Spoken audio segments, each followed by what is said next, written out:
Does this even fit into frame? Yes.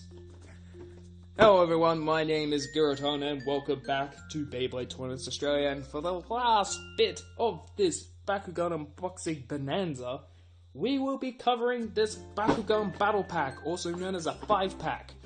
Comes with 10 Bakugans, 5 Bakugan, and 10 cards? Yeah, 10 cards. I got this one specifically so I could have this boy.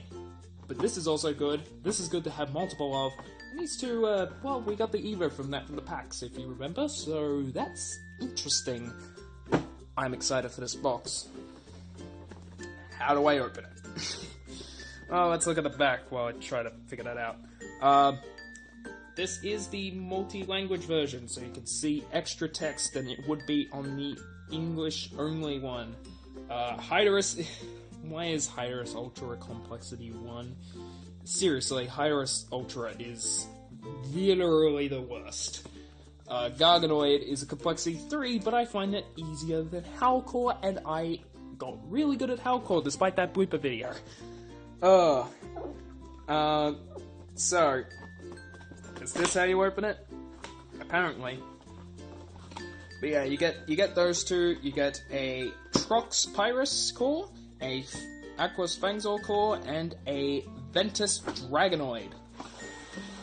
But I really want to see those cores and cards. The thing fell out. So yeah, they designed this so that they can just like slap some plastic in here to mold with the Bakugan, but they don't have to remold this every time. It's an interesting way of doing it. We'll put those to the side. Grab the cores. Ooh, that's taped. That was not taped on the Ultra Pack. Get the core, get the cards. I can rip that.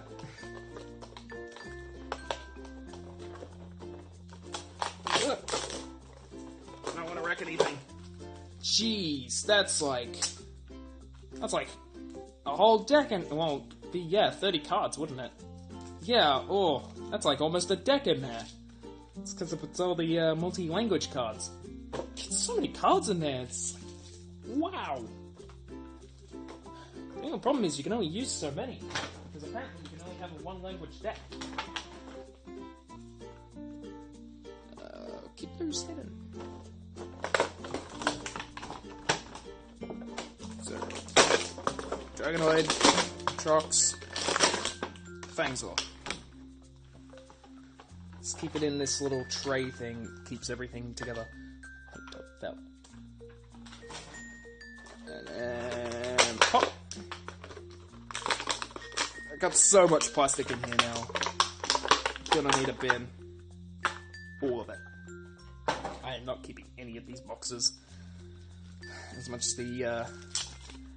as a hoarder I am on those sort of things.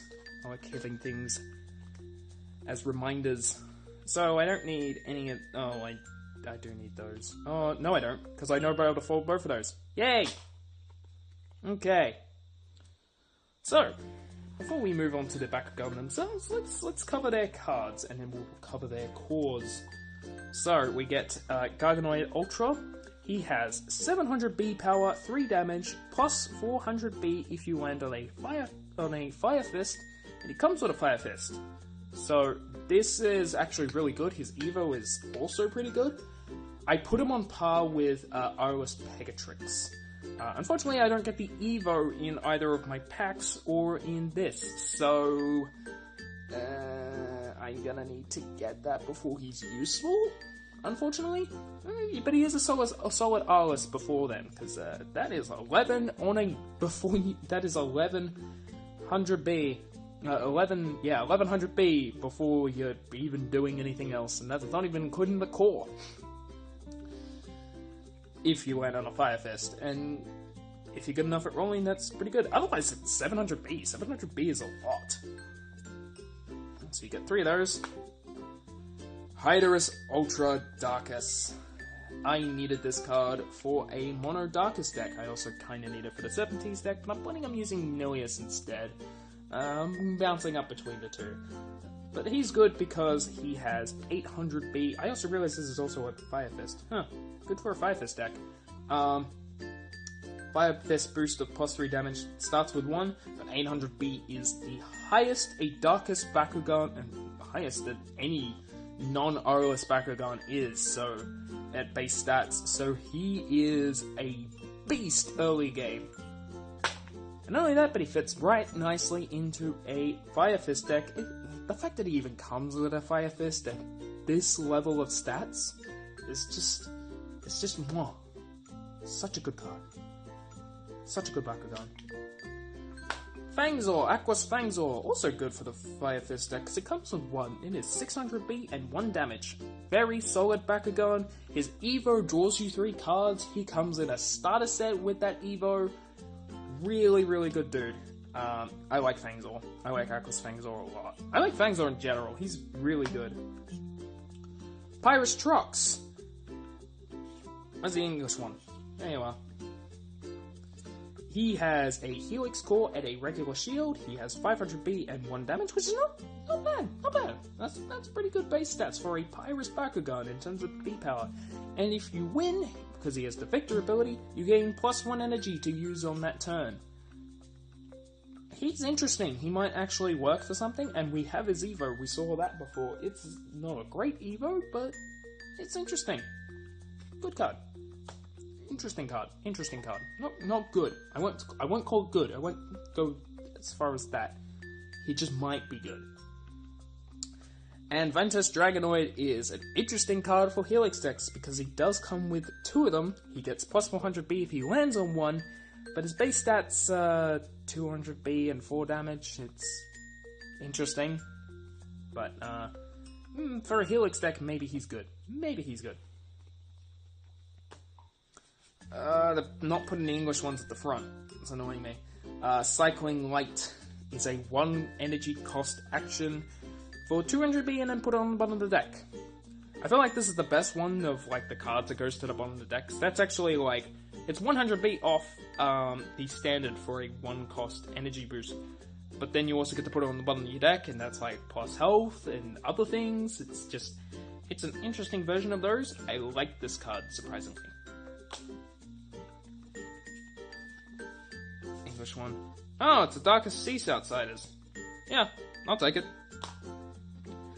Oh. We've been over this before. We've been over this too. Engulfing Embers. Also pretty bad. That's another flip. This is Sowing Seeds. Okay. This is 3 energy for Turbo. If you have the most energy cards in play, draw 2 cards. It should be so much cheaper for that. Just realized that's a rare. I also realized that's a rare with like the white symbol. Huh. Thought they were black. Oh well. Anyway. 3 energy for drawing 2 cards would be interesting. 1 energy for Turbo, draw 2 cards, also would be interesting.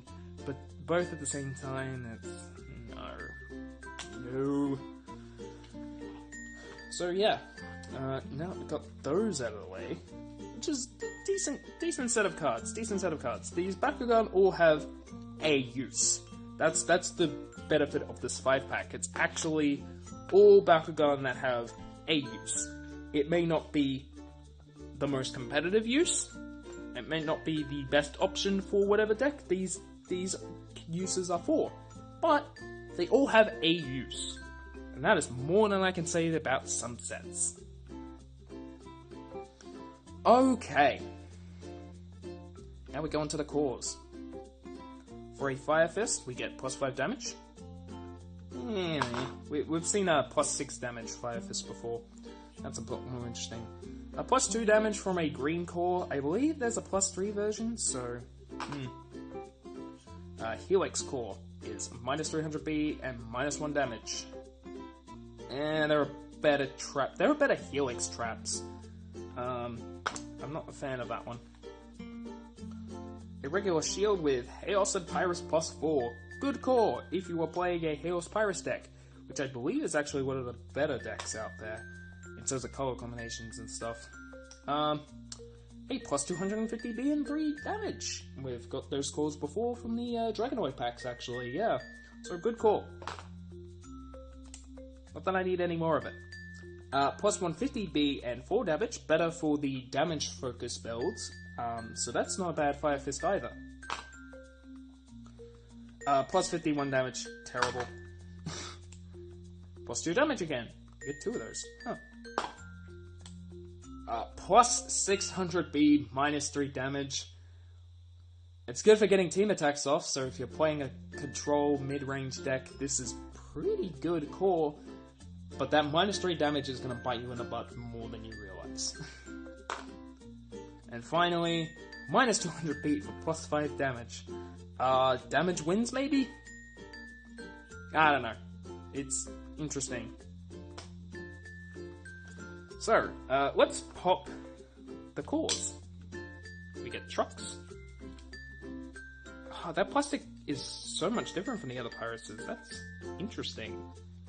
He feels weird, I don't know why. There's trucks. Fangzor, which is the first time he's appeared on this channel. I do own a Aquas Fangzor, I also own a Ventus Fangzor from the starter decks, but I haven't done videos on those yet, so yeah. Here we go, Fangzor. Finally.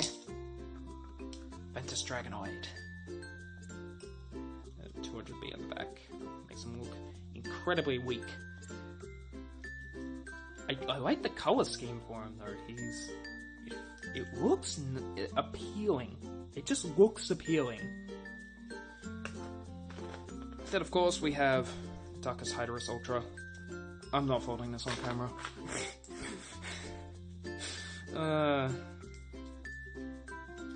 So Garganoid, Hydorus. Hey! I don't know.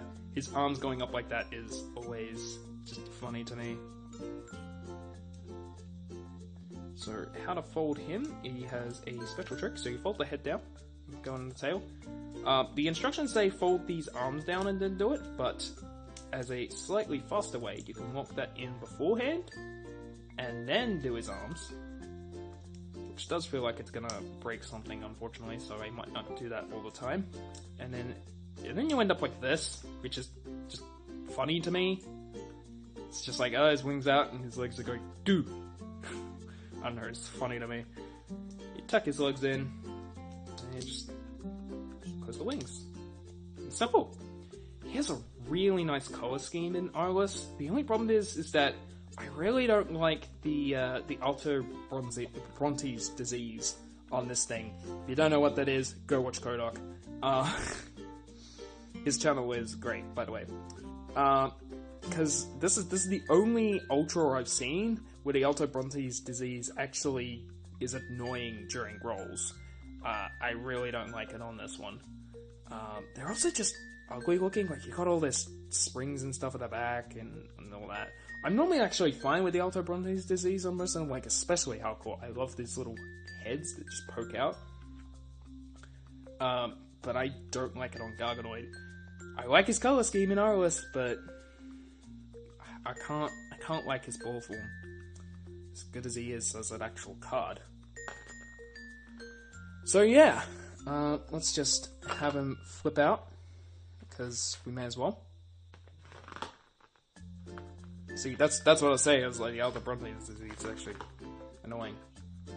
That's a shot. Ooh! He did a double flip there. He's actually, like, the easiest to land on his feet. But yeah. Man, he would have hated landing on that core in the actual game, but yeah, there we go. There's Garganoid Hydorus Ultra. So, thank you for watching this video. Oh god, I am super tired. That Red Bull did not do much. So yeah, thank you very much for watching. These will be nice additions to my collection. I will see you next time with more stuff. Oh right, as long as I can find them, I will be opening 3 packs every week. of basically a card collection. I'll be buying a card collection a week. Opening up the packs on the channel, and of course showing them to all of you. I got a lot more content to come. I've probably put some of it up because I'm not putting all of these videos in a row, I don't think. I shouldn't be anyway. We'll see. I've got a lot of content to go through and a lot of editing to do. I'm not the fastest at editing. God, this video is probably going to be out like 2 weeks after I've recorded it. Yeah, I've just realised. Anyway, thank you very much for watching Beyblade Bakugan Tournaments Australia. I'll see you next time. I'm going to bed.